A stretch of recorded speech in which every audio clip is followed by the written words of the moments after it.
Uh, Both of us agree that we've got to take on the special interests in the lobbies. Both of us agree that they have too much influence in Washington. But I would argue that in positions where we actually had a chance to do something about it, I did something and John didn't. Okay?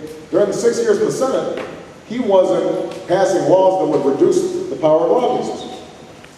This year, I passed the toughest ethics reform legislation since Watergate, eliminating corporate meals and corporate gifts, eliminating corporate jets being provided to members of Congress, making sure that folks in Congress, if they got money bundled by lobbyists, that had to be disclosed. And let me tell you, that was resisted not just by Republicans, but by Democrats too.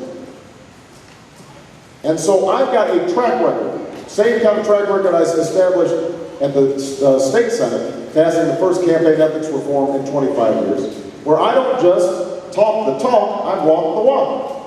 I've been doing this all my life. And John does not have that same record. In fact, right now,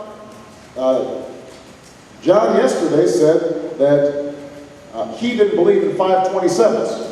Those are these independent groups that raise money without disclosure. Nobody knows who's giving the money, what's going on.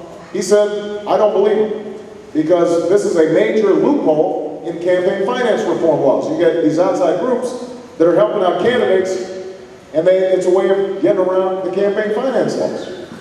So he said he's opposed to them. We found out today that there's an outside group spending $750,000, just bought $750,000 worth of television time. And the individual who's running the group used to be John Edwards' campaign manager. So you can't say yesterday you don't believe in them, and today you're having $750,000 being spent for you. You can't just talk the talk. The easiest thing in the world is to talk about change during election time. Everybody talks about change during election time. You've got to look at how do they act when it's not convenient, when it's hard. And the one thing I'm proud of is my track record is strong on this. And I walk the walk. And that's why you can have confidence that when I get into the White House, I will engage in the fights that need to be fought in order to make sure that your lives are better and that healthcare gets delivered and that we have an energy policy that works.